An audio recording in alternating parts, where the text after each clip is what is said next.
श्री गौरी शंकर वर्मा जी, प्रत्याशी माधवगढ़ श्री मूलचंद निरंजन जी, प्रत्याशी कालपी निषाद पार्टी से श्री छोटे सिंह चौहान जी, प्रत्याशी घाटमपुर अपना दल श्रीमती सरोज कुरील जी, प्रत्याशी बिठूर श्री अभिजीत सिंह सांगा जी, प्रत्याशी बिलौर श्री मोहित सोनकर जी। आज के इस कार्यक्रम में उपस्थित भारतीय जनता पार्टी के विधायक कालपी नरेंद्र सिंह जादौन जी, विधायक घाटमपुर उपेंद्र पासवान जी, विधायक रसूलाबाद श्रीमती निर्मला संखवार जी, विधायक भोगनीपुर श्री विनोद कटियार जी, जिला पंचायत अध्यक्ष श्रीमती नीरज रानी जी, जिलाध्यक्ष जालौन रामेंद्र सिंह बन्ना जी, जिलाध्यक्ष कानपुर देहात अविनाश सिंह चौहान जी, जिलाध्यक्ष कानपुर ग्रामीण कृष्ण मुरारी शुक्ला जी। आज के इस कार्यक्रम में उपस्थित श्री आनंद सिंह जी, अशोक राजपूत जी, संजीव ऋषि जी और भारतीय जनता पार्टी के सभी पदाधिकारी और उपस्थित भाइयों बहनों, कुछ ही देर में आदरणीय प्रधानमंत्री जी का आगमन इस मंच पर होगा। आज जब कानपुर देहात की इस धरती पर हम सबको आदरणीय प्रधानमंत्री जी का मार्गदर्शन कुछ ही देर में प्राप्त होने जा रहा है, मैं इस अवसर पर आदिशक्ति मां भगवती दुर्गा की ही रूप देवी मुक्ता की इस पावन भूमि को कोटि कोटि नमन करते हुए आप सभी कार्यकर्ता भाइयों बहनों का, नागरिक बंधुओं का मैं हृदय से स्वागत करता हूं, अभिनंदन करता हूं। भाइयों बहनों, 2022 का उत्तर प्रदेश विधानसभा का चुनाव चल रहा है। 2022 के जब विधानसभा उत्तर प्रदेश विधानसभा के चुनाव के आज दूसरे चरण का मतदान 55 विधानसभा सीटों पर चल रहा है।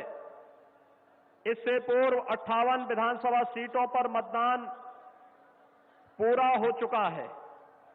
हम सब जान रहे हैं पूरे देश के अंदर प्रधानमंत्री मोदी जी के नेतृत्व में विगत 7.5-8 वर्षों के दौरान देश के विकास के लिए, गरीब के उत्थान के लिए, किसानों की खुशहाली के लिए, नौजवानों के रोजगार के लिए और देश के अंदर समग्र सुरक्षा के लिए जो अभूतपूर्व कार्य हुआ है, आज पूरा देश इसके लिए आदरणीय प्रधानमंत्री मोदी जी का अभिनंदन करता है, उनका स्वागत करता है और उनके प्रति आज भी जो विश्वास पूरे देश के अंदर है, आजादी के बाद किसी नेता के रूप, किसी राजनेता के प्रति इस प्रकार का जन विश्वास न केवल भारत में बल्कि आज पूरी दुनिया के लिए ये कौतूहल और आश्चर्य का विषय भी बना हुआ है।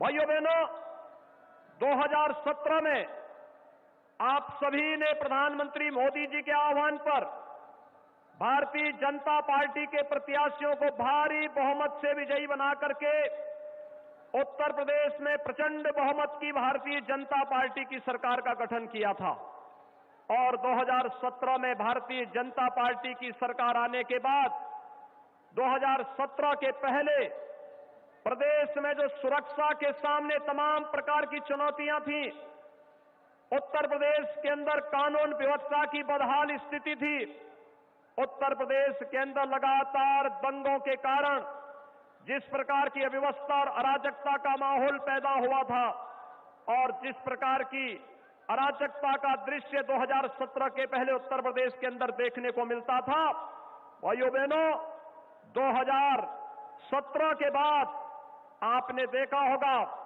आज प्रदेश की कानून व्यवस्था देश के लिए एक नजीर बन रही है। उत्तर प्रदेश के अंदर सुरक्षा का वातावरण है। 2017 के पहले जो बेटी अपने को सुरक्षित महसूस करती थी, आज वही बेटी अपने आप को सुरक्षित महसूस करती है। जिस प्रदेश में 2017 के पहले कानून व्यवस्था ध्वस्त थी, कर्फ्यू लगता था, पर्व और त्योहार के पहले लगातार अव्यवस्था का माहौल होता था, आज भाइयों बहनों 2017 के बाद उत्तर प्रदेश में अब दंगे नहीं होते, उत्तर प्रदेश में अब कानपुर में दंगे नहीं होते, बल्कि उत्तर प्रदेश में शानदार कावड़ यात्रा निकलती है। जिस उत्तर प्रदेश में 2017 के पहले व्यापारी सुरक्षित था, बेटियां सुरक्षित थी और बमबाजी बाजारों में होती थी, किसानों पर होती थी, हर राह चलते हुए राहगीरों पर होती थी। 2017 के बाद आपने देखा होगा अब बमबाजी नहीं होती है। अब कावड़ यात्री जब कावड़ यात्रा निकलता है तो हर हर बम बम के नारे लगा करके चलता है, शानदार तरीके से चलता है। कोई उनकी यात्रा को रोकने का दुस्साहस नहीं कर सकता है। भाइयों बहनों, सुरक्षा के इस बेहतर माहौल ने प्रदेश के अंदर निवेश की तमाम संभावनाओं को आगे बढ़ाया है। आज इस निवेश के कारण प्रदेश आगे बढ़ा है।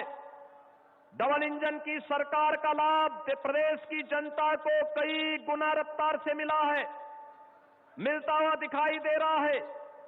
नौजवानों को रोजगार मिल रहा है और आत्मनिर्भर भारत की तर्ज पर उत्तर प्रदेश ने भी एक जनपद एक उत्पाद की योजना के माध्यम से परंपरागत उद्यम को बढ़ावा देने के लिए जो कार्य किया है, लाखों नौजवानों को और परंपरागत उद्यमियों को इसके माध्यम से आर्थिक स्वावलंबन की ओर अग्रसर होने का भी एक अवसर प्राप्त हुआ है।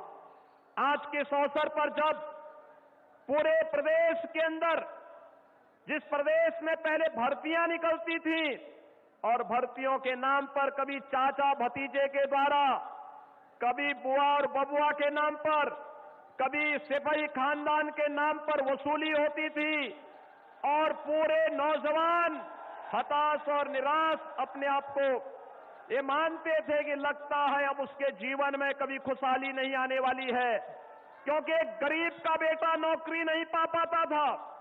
लेकिन भाइयों बहनों, 2017 के बाद भारतीय जनता पार्टी ने जो कहा था वह करके दिखाया। 5 लाख नौजवानों को सरकारी नौकरी मिली, बिना भेदभाव के सरकारी नौकरी मिली।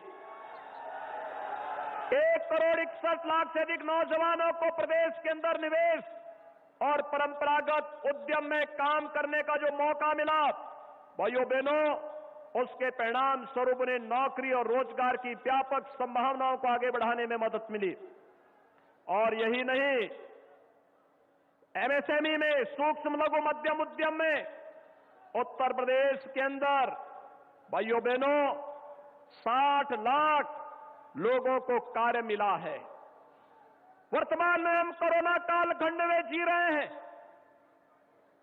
पहली वेव प्रधानमंत्री मोदी जी के मार्गदर्शन में कोरोना प्रबंधन का जो कार्य भारत के अंदर हुआ, आज पूरी दुनिया उसकी सराहना कर रही है। आज भारत का कोरोना प्रबंधन दुनिया के लिए एक नजीर बना हुआ है। एक अभिभावक के रूप में आदरणीय प्रधानमंत्री जी ने पूरे देश को जो मार्गदर्शन दिया, पहले जान है जहान है का संदेश देकर, फिर जीवन और जीविका दोनों को बचाने को लेकर फ्री में टेस्ट, फ्री में उपचार, फ्री में वैक्सीन। कितने लोगों ने वैक्सीन ले लिया है? अभिनंदन करूंगा मैं आप सबका। 100% लोगों ने पहली डोज ले ली है, 75% लोगों ने दूसरी डोज ले ली है। भाइयों बहनों, ये वैक्सीन प्रधानमंत्री मोदी जी ने फ्री में उपलब्ध कराई है। और याद रखना, पहली बार ये देखने को मिल रहा है कि जब वैक्सीन, किसी महामारी के साथ ही वैक्सीन भी उपलब्ध हो जा रहा है। अब याद करिए, जब वैक्सीनेशन का कार्यक्रम 16 जनवरी 2020 में प्रारंभ हुआ था, कुछ लोगों ने दुष्प्रचार किया था। तब कहा था ना कि वैक्सीन नहीं लेना है, क्योंकि ये वैक्सीन तो मोदी वैक्सीन है।